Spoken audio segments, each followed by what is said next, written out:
Hello, and welcome to this episode of HEYS Reviews. I'm going to be talking about the book Hidden History, The Secret Origins of the First World War.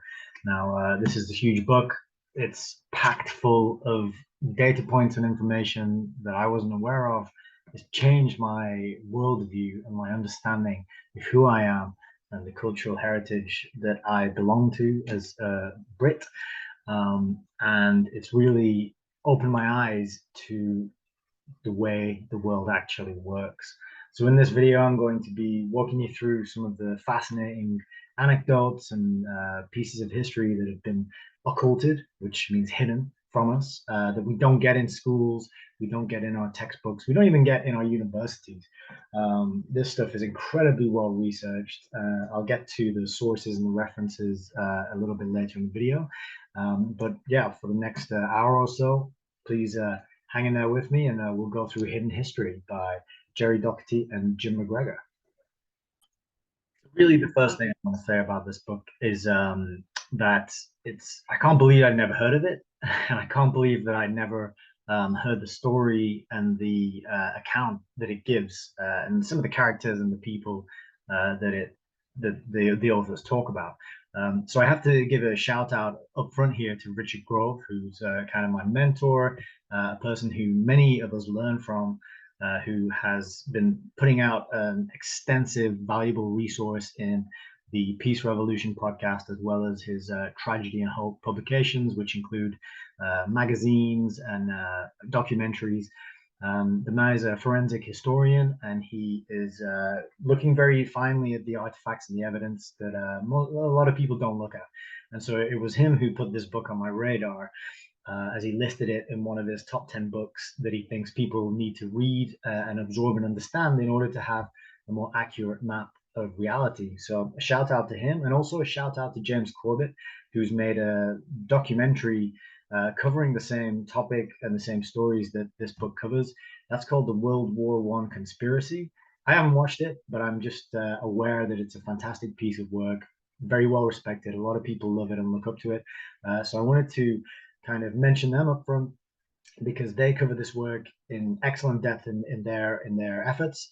You should go and listen to them because they're pros of what they do. I'm humble, I'm a beginner, so definitely want to signpost those people for you if you haven't already heard of them. But if you're still hanging around with me, I'm very grateful for that. Thank you. So I'll give you the bottom line up front, or otherwise known as bluff. I really want to talk about this book because I think that you should get a copy for yourself, maybe multiple copies for yourself and your loved ones, friends, family members, and preserve it. I think it's an incredible scholarly piece of work. It is really elucidating an area of history that has been manipulated and played with. And a lot of people don't dive into history, and I didn't dive into history until I started hearing stories that went against the things that I just absorbed through osmosis and through schooling and through people repeating them to each other because they'd heard them.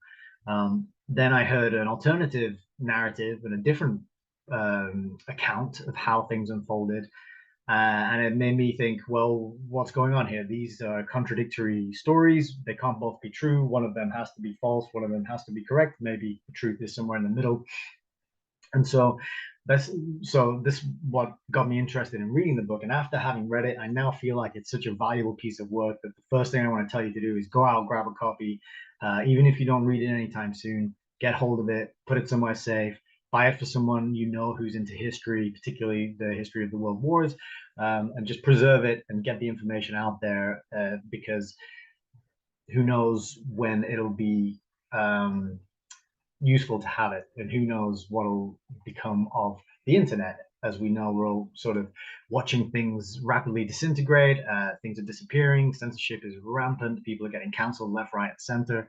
If you aren't aware of any of that happening, then yeah, I don't know what to say. You're in an echo chamber because it is happening.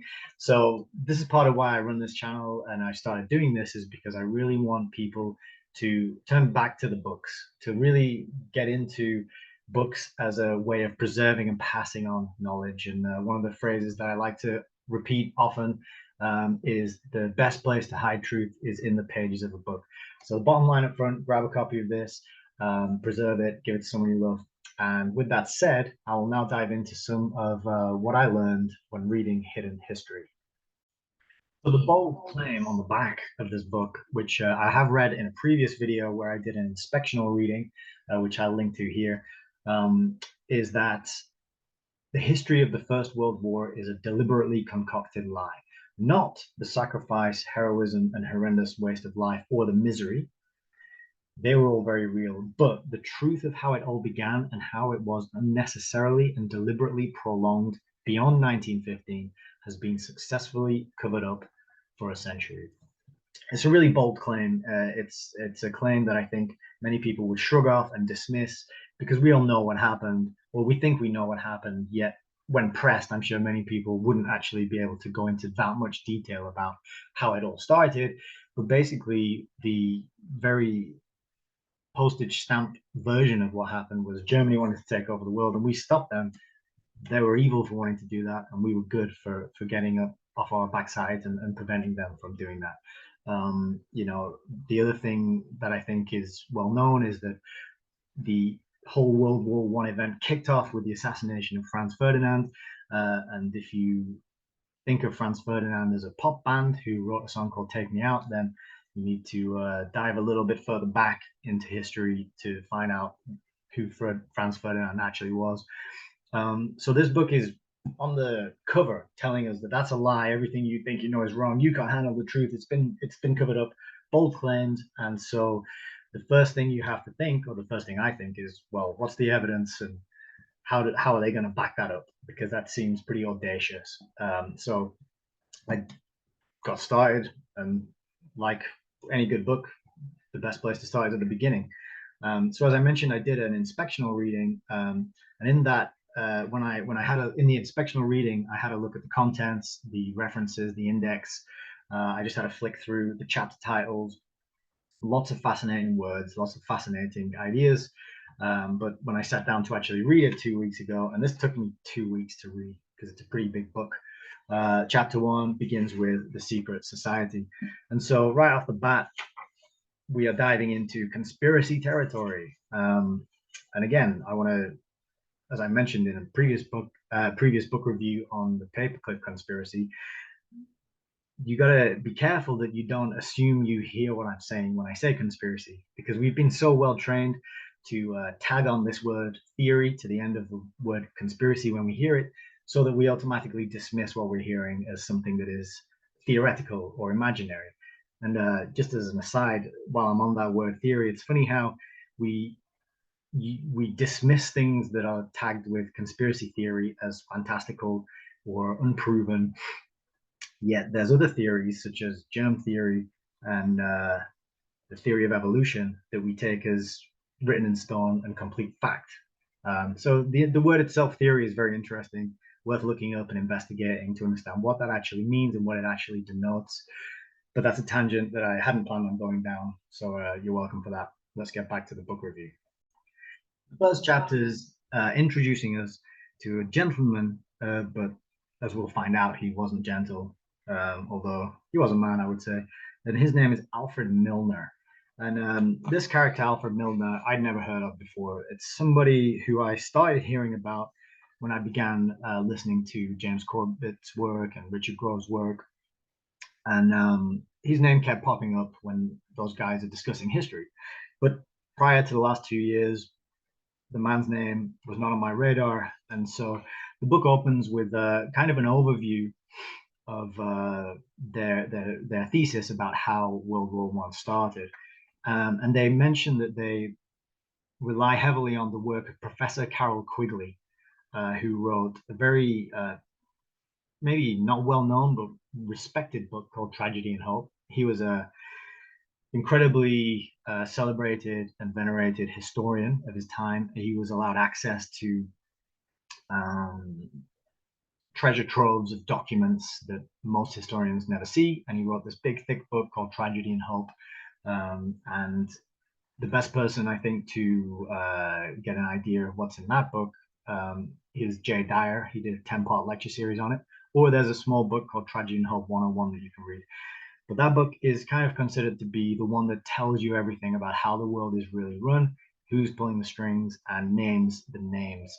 So right off the bat in here, they're telling us they're kind of standing on the shoulders of giants in the sense. They're building on the work that Professor Quigley laid out. By consulting and looking at data and documents and declassified materials that he didn't have access to in his day. And he had access to a lot. But as time goes on, some of these documents become available.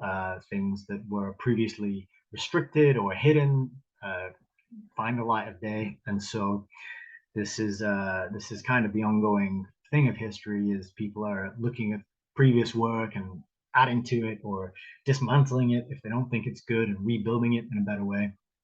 So the story starts with a gentleman called Alfred Milner. And I've noted a few page numbers where we can pick out a few quotes that give us a good idea about this guy, Alfred Milner. He's not the kind of chap I think anyone would be proud to know if they had a shred of decency and compassion and kindness in their heart for their fellow man. But a good quote that kind of gives us an insight into what this man was all about is here, page 46. Quote, "The one fear that Alfred Milner carried in his heart, the one prospect that filled him with greater horror than a protracted war and the misery it brought, was the prospect of Kitchener offering the Boers a negotiated peace." End quote. So this is about the Boer War, which was happening in South Africa. Kitchener was out there doing his thing. Alfred Milner, his heart is filled with horror at the prospect of peace, of a negotiated peace. This man, he wants to see war. He wants to see conflict. He believes in the British Empire, and he thinks that the British Empire should rule over the world, and the British are the right people to rule over the rest of the world's people. And this is really the core of what he thinks and what he sets out to bring about. And this is largely driving his efforts, and the people who flock to his cause and who he teams up with, they are also looking at making a similar kind of thing happen. So we learn about Milner and his exploits in the Transvaal, which is in South Africa, and the Boer Wars were fought over gold mines. And there's a quote here on page 50 about how this sort of pans out. Quote, "The Transvaal's gold was finally in the hands of the secret elite at the cost of 32,000 deaths in the concentration camps, including more than 20,000 children. 22,000 British Empire troops were killed and 23,000 wounded. Boer casualties numbered 34,000. Africans killed amounted to 14,000. More British soldiers were killed by enemy fire in the Boer War alone than in all Great Britain's colonial wars in Asia and Black Africa from 1750 to 1913. The British mobilized nearly 500,000 soldiers, of whom 450,000 were sent directly from the mother country. Milner's war proved costly in human terms, but he regained the gold mines." So we're seeing right here that this is a man who doesn't value human life, or at least he doesn't value the majority of human life, or he views some humans as expendable. What he really values is power and the instruments which allow you to wield power, in this case, gold mines, and money. And a little bit further down the page, we learn that the secret elite, this is the group of people who this book talks about as being the instigators and the drivers of the First World War. This is the group of people who I'd never heard of. Most people probably haven't heard of, and I can say that if you haven't heard of these people, then you don't understand the First World War and how it started. But Milner's their leader, and it says that Milner held sway as their leader, and neither the Prime Minister nor the King denied him. So this is a gentleman he's beyond politics. He's beyond royalty. He's something else. He's a different category. You know, he's standing outside of those structures of influence and influencing them from the outside. And he's not being denied by kings or politicians. I mean, that's staggering that this class of people exists. the news, as we'll find out in the book, they're not talked about in newspapers. They're not talked about um, by anybody really, apart from crazy people who write massively detailed, well-researched books like this, hundreds of years, not even hundreds of years, sorry, but decades after they lived. Give you another little insight into Alfred Milner and who he was. There's a quote here, which this quote echoes throughout the book, and they keep referring to it and coming back to it. But this is a direct quote from Milner. He warned his friend Rich Haldane, quote, "If we are to build up anything in South Africa, we must disregard and absolutely disregard the screamers." So, end quote. So what does he mean by screamers? The screamers are the people who object, the people who stand up and say, this is wrong, you shouldn't be doing this, people are suffering, you are harming people. They're the screamers. He thinks of people who stand up for morality and ethics and justice and the well-being of the fellow human beings. He thinks of them as screamers, and he says, not only must we disregard them, we must absolutely disregard the screamers. And so this is Milner. He doesn't care about anything other than his agenda and realizing his agenda, and he will throw anyone under the bus if they are not on board with backing him and supporting him. That's pretty much all I'll say about Alfred Milner at this point, because you can do your own research, read the book, or look elsewhere to find out his background and how he got to this position. But if you never heard the name, sorry, if you never heard his name before, you need to know about this person, because, as I said, you can't understand the history of the last 120 years unless you do know about him. The next thing I thought I'd talk about a little bit is the context of the backdrop to the story that these guys unfold in this book. And as I mentioned, they're talking about the secret elite, and the secret elite are pulling the strings to basically get the First World War underway. They want to take Germany out because Germany are doing really well. And basically they recognize that Germany will be threatening, or maybe not threatening, but overtaking Britain as a superpower, I suppose. Britain, of course, at this time had enjoyed many years as the most dominant empire on the planet. They'd taken over much of the world, and so they still have this kind of sense of superiority, sense of entitlement, and a lot of the infrastructure is still in place. And it's kind of a hangover from the British Empire and the size and scale of it. But they wanted to keep it going, and they see that Germany is doing really well, and they're making a lot of progress, and they're making strides forward in terms of technology. And they realize that if that is allowed to continue, then they could knock Britain off that top spot. And so the best way to stop that from happening is to find a way to wipe them out. But of course, you can't just go and wipe them out. That would be too obvious and too transparent. So they have to concoct a plan and draw Germany into a war. And they have to make it look and seem as though Germany started it. You know, it's that classic thing of kids in the school going, like, "You started it." "No, I didn't. You started it." And then the adult way, "It doesn't matter who started it." But it doesn't matter who started, of course. And so what we start to see about the context against which this is happening, I've got a few good quotes here. So this is page 60. Quote, "The German threat had to be removed, and war was the only means by which that could be achieved. As far as the secret elite were concerned, there was no need to be squeamish or reticent about war. Britain had never experienced a single year of peace since the start of Queen Victoria's reign in 1837, with British forces having fought in over 100 wars of imperial conquest across the globe." So the wars have been ongoing and consistent, and we'll find out a little bit later in the book why that is. I think these days there's a kind of narrative that's saying, well, human beings are just warlike, they just have to fight each other, it's just in our nature, it's just what we do.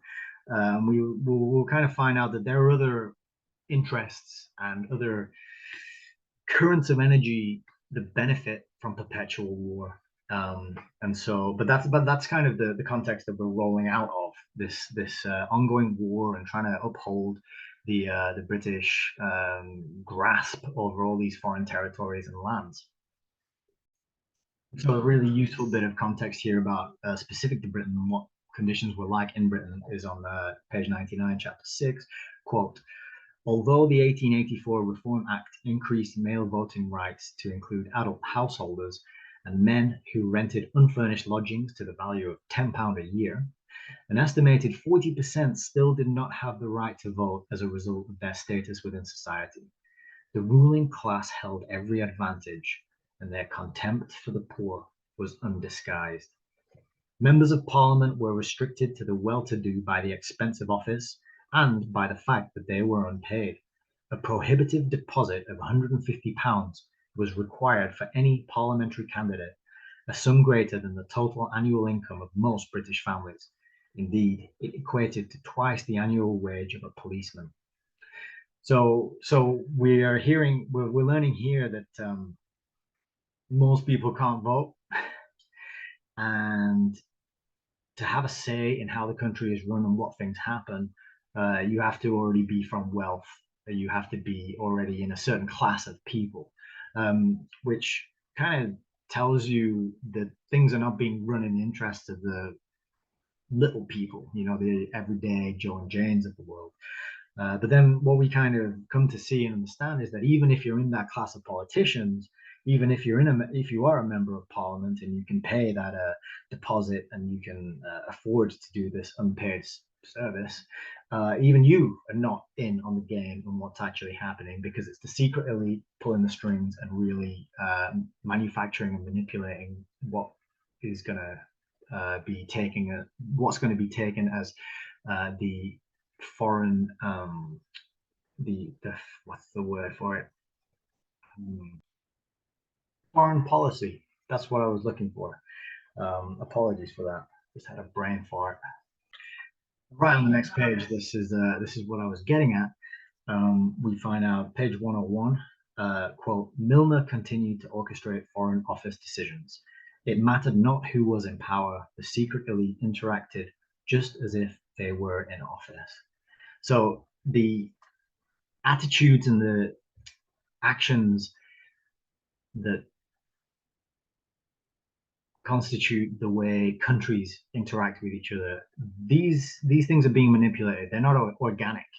There's another class of people who fly around and visit these countries and meet with each other and make deals and make verbal agreements and don't write things down. That's what the book's telling us.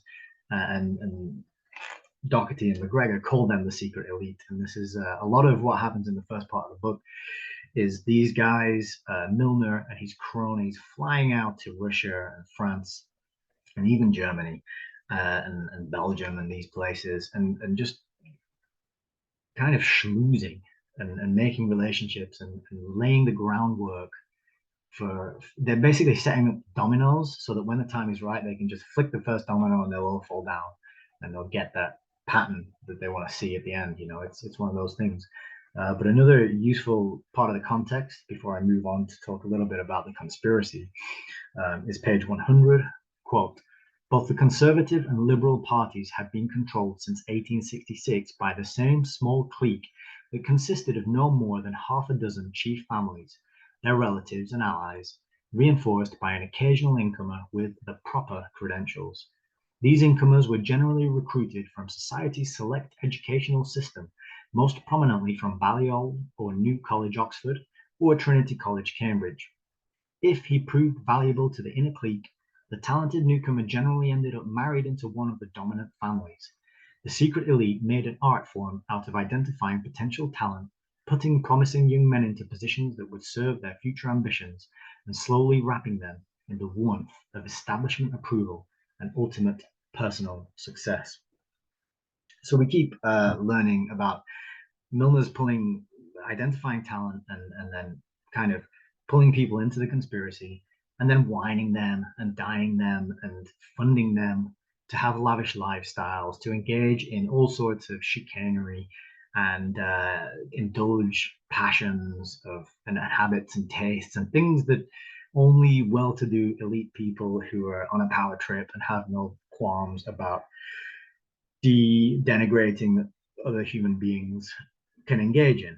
I can't really go into any more detail than that because I might get a strike on the channel or something. But basically, the Milner and his group are identifying people and then funding their lifestyle, and then the people who are having their lifestyles funded become pawns and do the bidding of the people funding them. It's a very fascinating insight into the way this class of people beyond the political and the royal operate. So let's talk a little bit about the conspiracy now and how it was carried out. This is page 62, quote, irrespective of any change of government at general elections, the secret elite had to pursue a consistent foreign policy focused on preparing for a war that would see Germany crushed and the problem removed. To this end, both major political parties in Britain had to be under their control, whatever differences they might profess in domestic affairs. So, end quote. So they give you the illusion of a democracy, and they show you these two parties and they have these different opinions and they argue and they fight and they, wave their bits of paper at each other and bang their hands on the table and they put on the show, but they infiltrated both teams. And by they I mean the secret elite. So they've got men in the liberals and they've got men in the conservative party, and they tell them to argue with each other, and these arguments get published and they're witnessed publicly, and people think, "Ooh, there's a real battle going on here for the control of the country," and people buy into that. And you got to remember as well, this isn't a show for the average Joe and James. This is a show for the upper classes, because it's the upper classes who have any stake or interest in becoming members of parliament, because it's closed to anybody lower than the upper classes. So even for the upper classes in society, there's a show being put on. And as the book kind of unfolds, we find out that even many of the parliaments, the MPs, have no idea that this scheme is going on behind the scenes by Milner and his cronies. And it's incredible, really, to think that even at their level, they still buy into the exchanges that are happening in Parliament and the topics that are being discussed as though they had any power or sway in the outcome. It's incredible how far up the pyramid of society people are being deceived and manipulated. And how is that manipulation done? Well, page 63 tells us a little bit about it, where we find out that, quote, it was in meetings at select private clubs and weekend gatherings at stately homes like Tring and Mentmore that the anti-German propaganda was agreed and policy determined. The secret elite deemed Germany to be the greatest single barrier to their global takeover. So they created a German bogeyman and invested in him all of their own vices.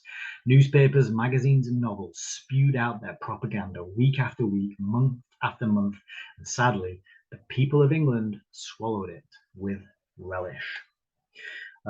So this kind of touches on another part of the story that I found fascinating, which is the involvement of the newspaper publishers at the time, and not only the newspapers but also novels. So what you start to see is that, like, newspapers are pushing out anti-German propaganda, and they're publishing these stories which are saying Germany is building up a massive naval fleet, and Germany is it looks like she's flexing her muscles and getting ready for some big maneuver, and these stories then feed into a push that Britain needs to invest more in her naval fleet and spend more on military preparations and infrastructure in this country, when in fact the Germans were doing nothing of the sort. This was just made up and concocted so that more money and more taxpayer money could be siphoned off and funded into the military. And we learn quite a lot about the level of spending that goes on into the production of dreadnoughts, for example. But the media bought and paid for, on board with Milner and his group. They get people in key positions. They get people to buy up loads of the newspapers so that the messaging is hitting every level, every strata of British society. and they pitch the message differently to each level of society. So the messaging in the Times is going to be different to the messaging in the Daily Mail, for example. It's different, not different level, but a different class of people read these papers. Yet there's the illusion that there's these different papers and different points of view, but actually the same thing gets pushed through all of them. The quotes here to back up the last point I just made is page 135. Quote, "It was the stuff of conspiracy novels, but it worked. The British people swallowed the lie that militarism had run amok in Germany and the fact that it was seeking world domination through naval and military superiority. Militarism in the United Kingdom was of God, but in Germany of the devil, and had to be crushed before it crushed them. The secret elite, through an almighty alliance of armaments manufacturers, political rhetoric, and newspaper propaganda, conjured up the illusion of an enormous and threatening German battle fleet." And then he gives you some numbers about how much money was being spent. So let's have a look. British naval expenditure was 351 million compared to Germany's 185 million. Had politicians such as Grey and Haldane been truly determined to crush militarism, there was plenty of work for them at home. So this is a couple of politicians are saying kind of like, Germany they're getting too militaristic over there. We need to stop. We are against militarism. There's no need for that. Meanwhile, the spending on their own military here in the UK is almost double. Quote, "The Triple Entente," and that's Britain, France, and Russia. The Triple Entente spent £657 million on warships in their same decade, while Germany and Austria-Hungary spent 235 million. The peacetime strength of the German army was 761,000, while France stood at 794,000 and Russia at 1.8 million. Yet the claim that militarism had run amok in Germany was presented as the given truth. So that's what's happening. The newspapers are pushing this message. They start publishing novels which tell stories about German invasions of Britain and Germany having spies masquerading as bakers and chimney sweeps and milkmen, and that they're all just waiting for a signal to suddenly take over the country from within. So all these novels get published and these people writing them get rich. And there's this massive propaganda campaign to paint Germany as preparing for something.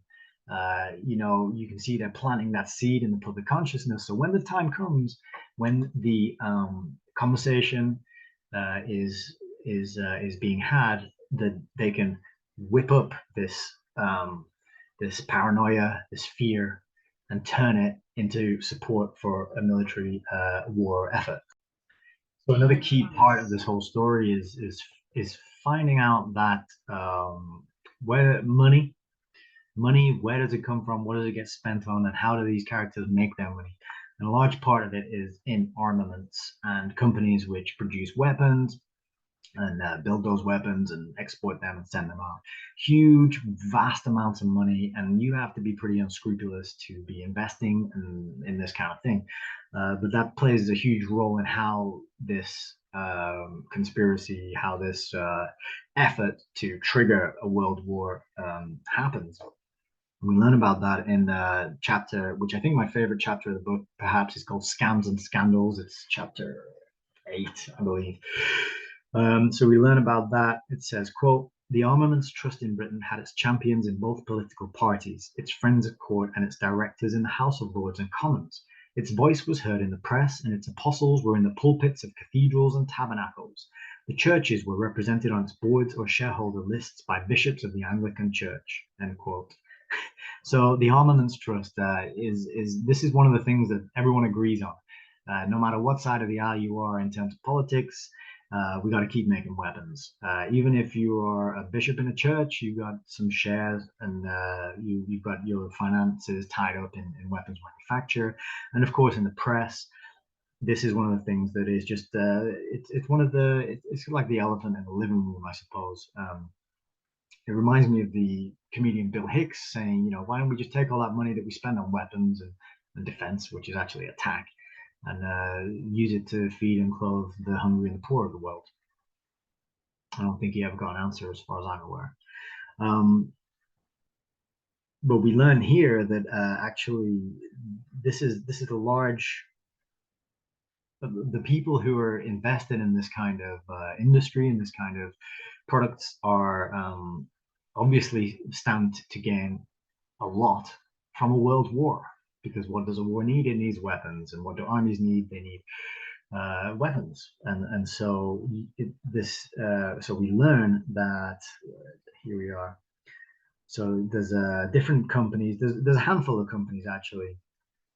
One of them is Armstrong Whitworth, and on the shares list it says, quote, the shares list of Armstrong Whitworth boasted the names of 60 noblemen, their wives, sons, or daughters, 15 baronets, 20 knights, 8 MPs, 20 military and naval officers, and 8 journalists. So that covers all of it. This company has baronets, noblemen, military, MPs, and journalists all wanting to drive the price up of their investments. So they all want to push war, and they all want to push conflict and fear and all the things that come along with that. It's pretty obvious when you think about it. Then we've got on page 141. Armstrong, Whitworth and Co. shamelessly paid Rear Admiral Sir Charles Otley as a defense director. That the former Director of Naval Intelligence and Secretary to the Committee of Imperial Defense was ever in the employment of an armaments giant tells its own story.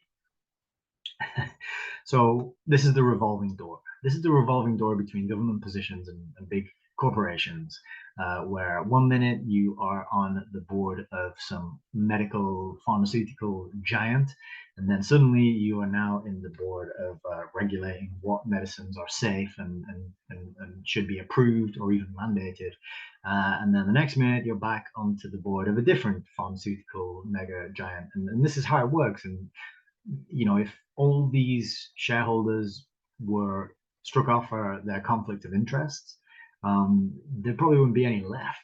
But this was happening over 100 years ago. This was happening then. And this is one of the fascinating things about this book is it tells you how things were happening then. And it gives you so much insight into how the world really works and how the societies and our countries are really run.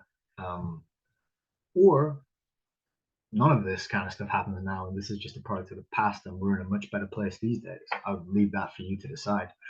But again, we got this other company here, Vickers, and it says they are firmly entrenched in the governing class of Britain.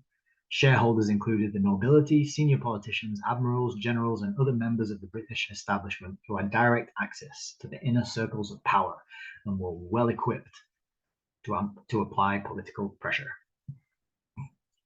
We also have the London House of Rothschild were heavily involved in the Vickers takeover of the Naval Construction and Armaments Company. Nathaniel Rothschild retained a substantial shareholding in the new Maxim Nordenfeld Company and exerted a direct influence over its management. The secret elite held sway at the very heart of the armaments industry. So they are really marshalling. It's like an octopus. It's got tentacles in the press, tentacles in the political establishment, tentacles in the armaments industry.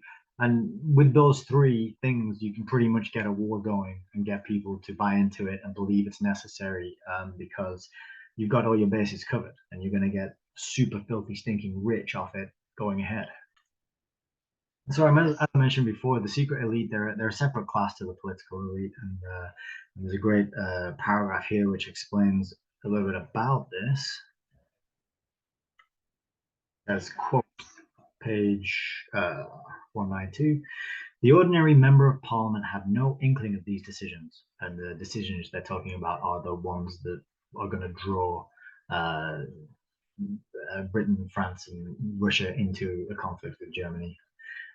The ordinary member of parliament had no inkling of these decisions. In the towns and cities of Great Britain, the populace got on with the business of the day, ignorant of the progress that was steadily being made towards war. Strikes in the docks, civil unrest in Ireland, suffragette disruption, and the Olympic Games in Stockholm provided suitable distraction. The British press depicted the withdrawal of battleships from Malta and their new role in patrolling the North Sea as a response to the continuing German naval buildup. They painted a picture of Germany rebutting Britain's attempts to achieve a slowdown in the naval race, of Germany ignoring Winston Churchill's naval holiday. It was always Germany's fault. So the MPs and the general population are getting told that Germany keep ramping things up. They keep making more ships and they keep investing in building their naval fleet, and this is a bad thing. And we're trying to get them to stop. And Winston Churchill's asked them for a naval holiday where nobody will make any more big floating killing machines. Obviously, we carried on making them, but it was sold as an attempt to de-escalate the situation, when in fact what was actually happening, escalation, massive escalation.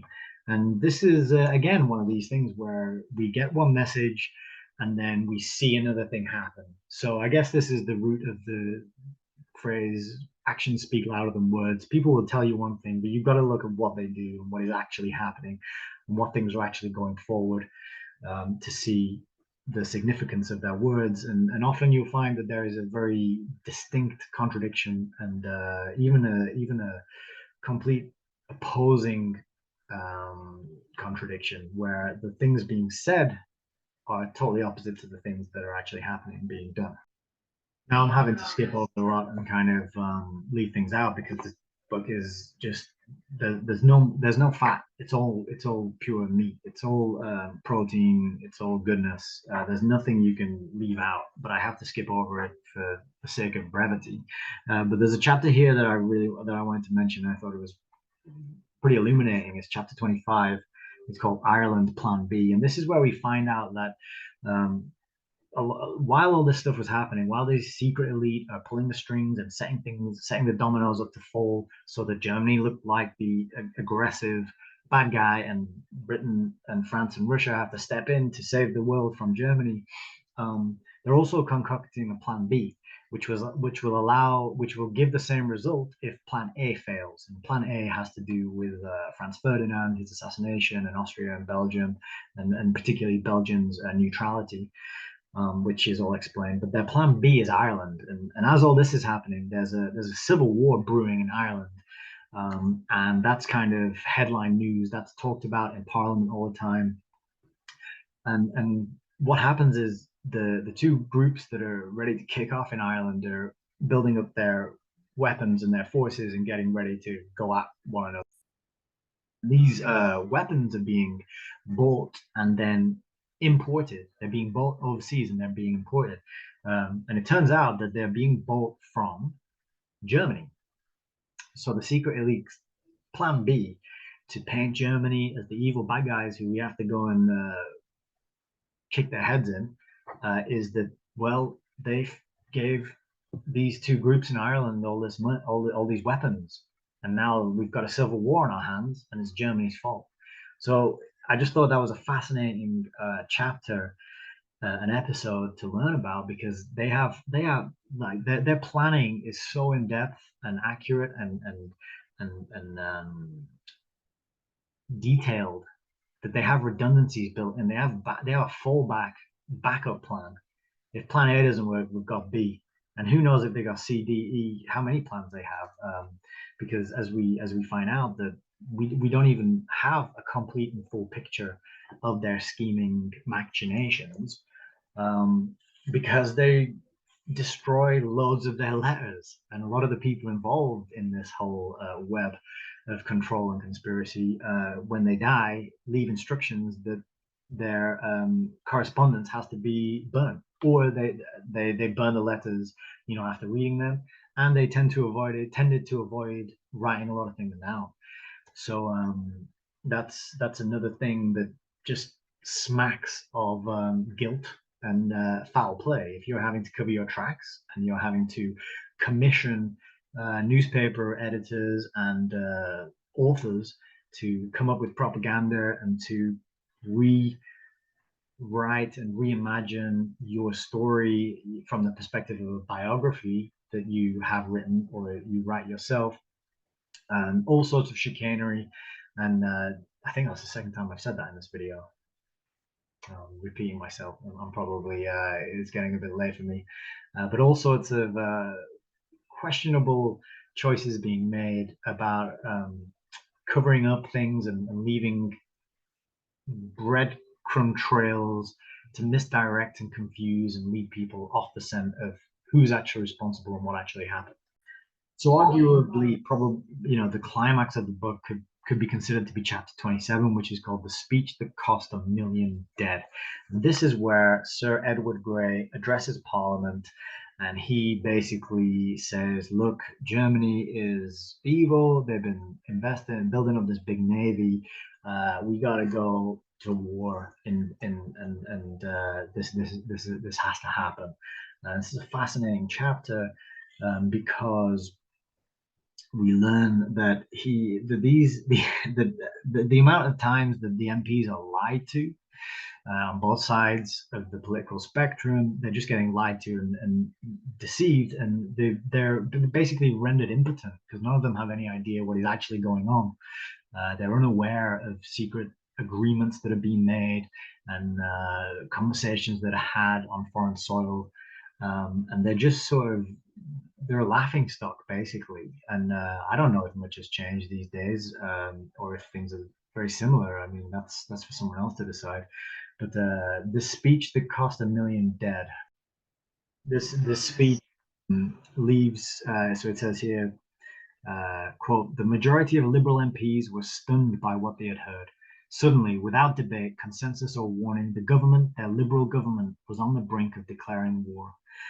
These members of the secret elite played the parliamentary game of charades to preserve the facade of democracy. Conservative support in the House of Commons was a prearranged pantomime, a pantomime that played well to the press gallery.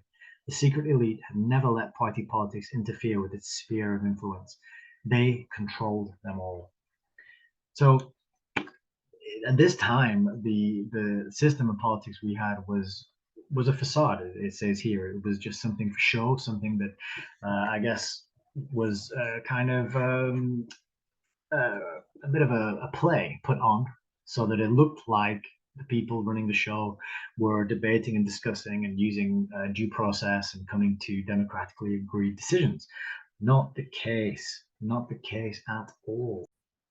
Edward Grey stands up there and he gives his speech, and he uses double speak, and he uses emotional blackmail. And then page 339, it says, quote, the Commons had listened in good order to a singularly biased statement laced with emotional blackmail, but was refused permission to discuss these affairs at that very point where delay made any response worthless. A very fragmented cabinet had been ground into acquiescence.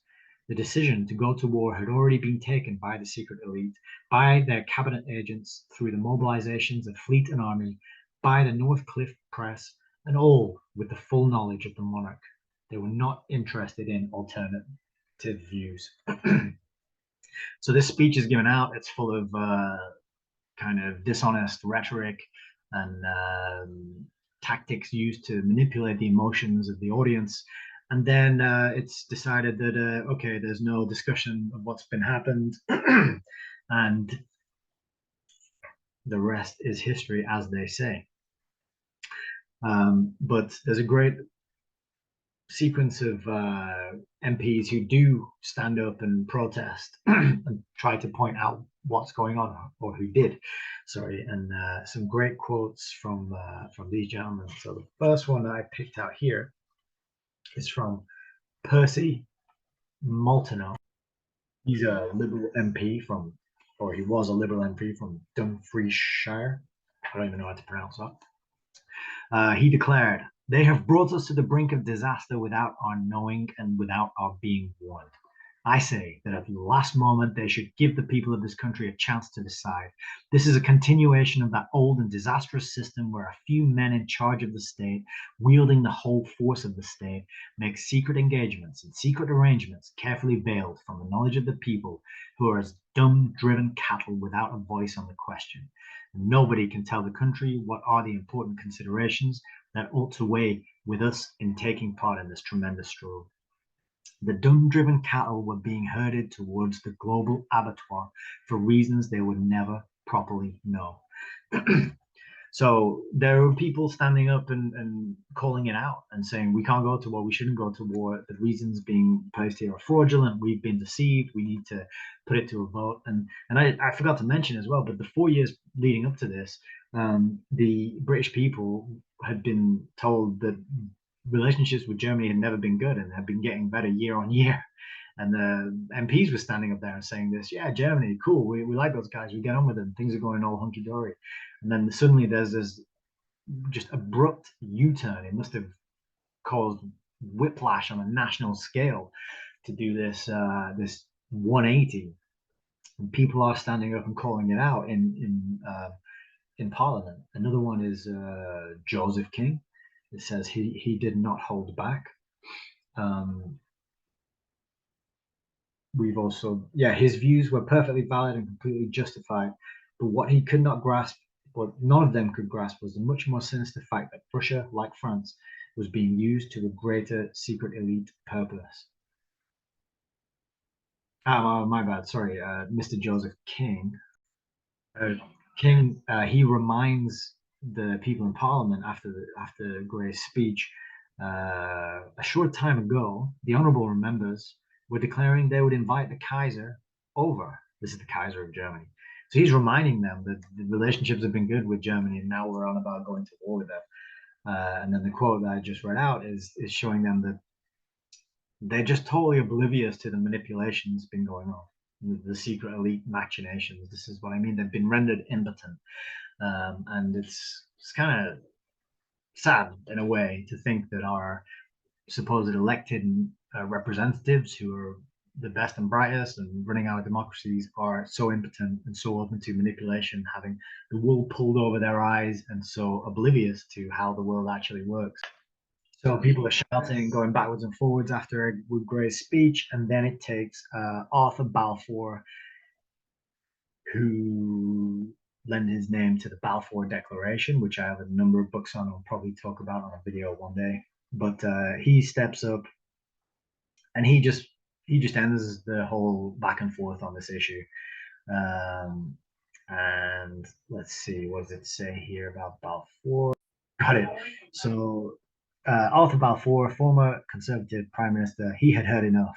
Quote, Balfour derided their objections as the very dregs and lees of the debate, in no way representing the various views of the members of the House.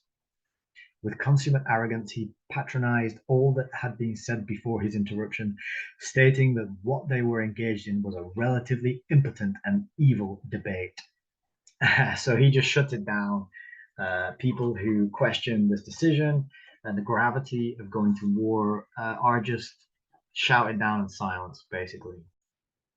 This quote sums that up. 344, quote, war had not been formally declared, but Parliament was being silenced, and it took a former Conservative Prime Minister to bring the discussions to a close. Arthur James Balfour, member of the Society of the Elect of the Secret Elite, personal and long-term friend of Milner, Lansdowne, Curzon, Asquith, Grey, and Haldane, did the job for them. The Guardian, that's the newspaper, described the evening debate as serious and patriotic, and its prevailing tone reflected that of sober opinion in the country. Amory called the voices raised against war the radical crank section, and the Times, that's a newspaper, dismissed the whole protest in a single sentence. Again, you see the collusion with the publishing newspapers and the media, calling the people who don't want to go to war the radical crank section. So if you are anti-war, then you're a radical crank, according to the Guardian newspaper. So bear that in mind next time you go and buy a copy. Last chapter is about how following the conclusion of the war, a lot of investigation was done into how did this happen. And obviously at that time, then there was a mad scramble for the people the conspiracy described in this book, to cover their tracks. And that's a fascinating story that I'd never heard of. There's a character, I hope I underline his name, but they send this guy out, and they talk more about this person in their second book. I haven't underlined him. I can't find his name. Sorry, but they send a guy out to go and tour around European countries and just basically collect all of their war documentation. And then there's this kind of back and forth going with different historians publishing different books about different accounts. Some of them are trying to exonerate Germany, saying they had nothing to do with it, tell the story about the secret elites conspiracy. And then, of course, the secret elite, because they're so embedded in Oxford and universities, they pump out all their history books and accounts blaming Germany. And so this is a contentious issue, which still goes on to this day. There's still people publishing books on this.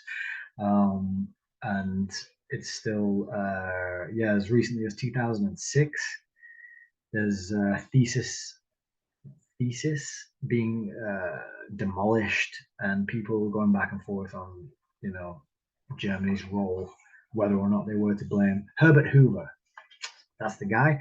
So Herbert Hoover, he's going around to all these different countries, and he's just paying people and collecting all these documents, and then he takes them over to Princeton University in America, and I think he gets sent by the Rothschild family.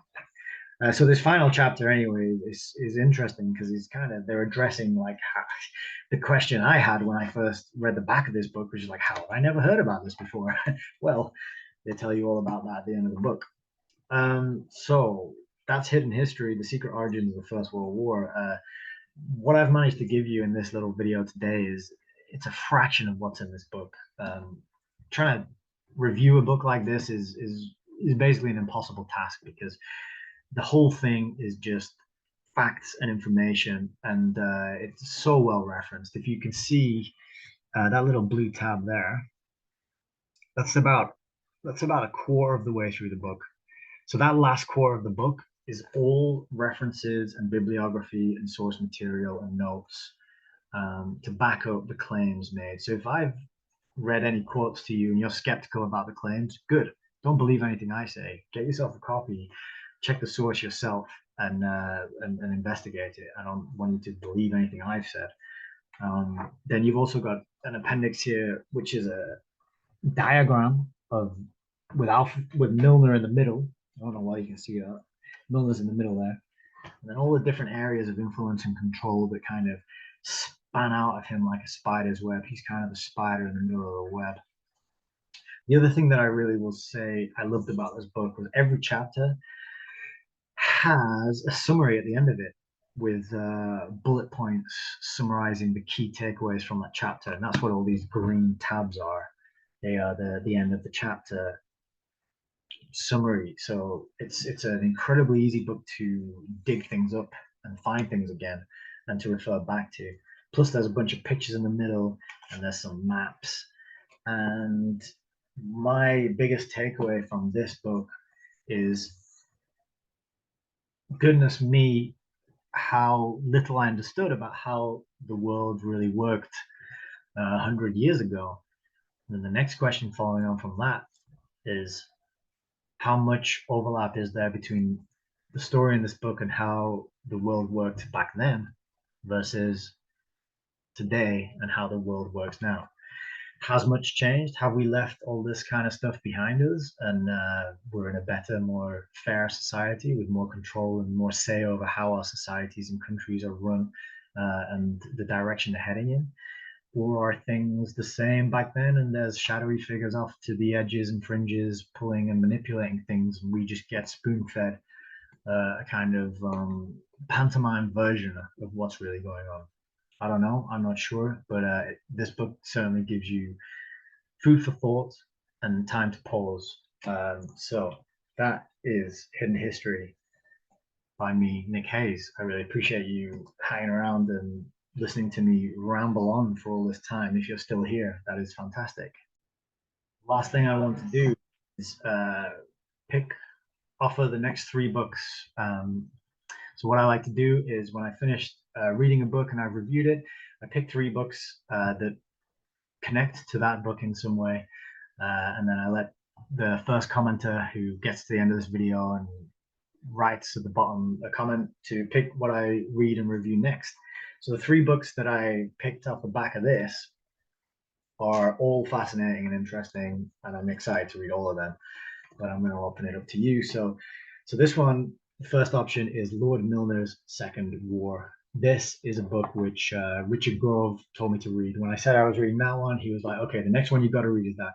So this is more detailed information about Milner. So if Milner is a new person, a new historical character to you, and you don't know much about him, that would be a good one to pick. I haven't read it before, but this is Lord Milner's Second War, the Rhodes-Milner Secret Society, the origin of World War I, and the start of the New World Order. There's probably going to be a lot of overlap between this one and Hidden History there. So that's book 1. Second book I picked is the Milner-Fabian Conspiracy. How an international elite is taking over and destroying Europe, America, and the world.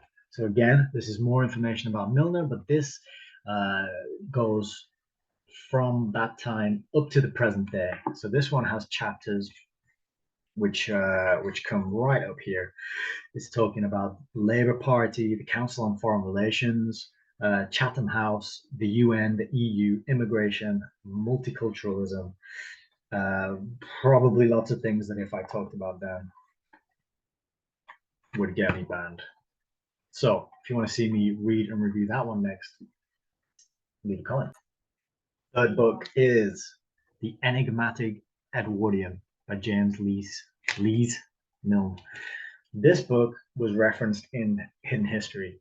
I picked this out of the bibliography because it talks about Lord Esher. Lord Esher is one of Milner's co-conspirators, very influential gentleman, mixing with royalty and wealthy banking families, but refusing to ever be given an official position, and often off to the sides manipulating things and kind of in the shadows.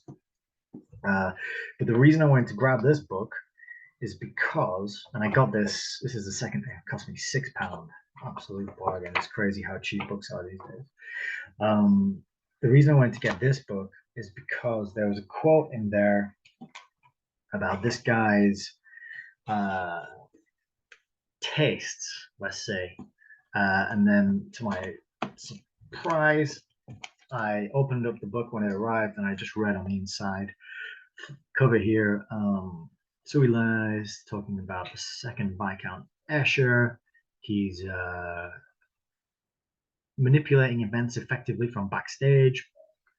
But it says here, alongside his role as a royal and political go-between, Lord Esher had a bizarre private life.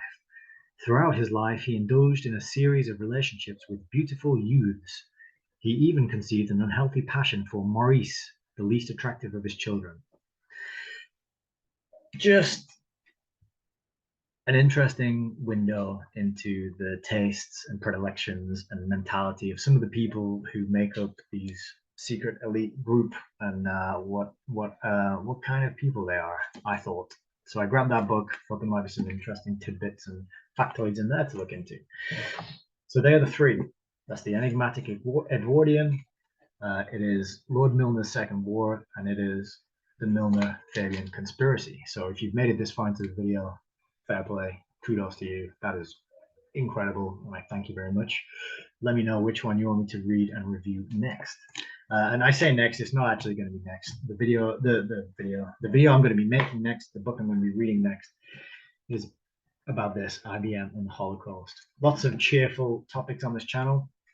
I agreed to read and review this one after my paperclip conspiracy review, which was the first long-form book review that I put out. Ahmed picked this one off the back of that. So that's going to be coming up in the next video. Then after that, I'm going to do one of these 3. Let me know which one you want me to do. Whew, we did it. We got to the end. Thank you very much. I'm really enjoying making these videos. So if you found any value in this, then my work here is done.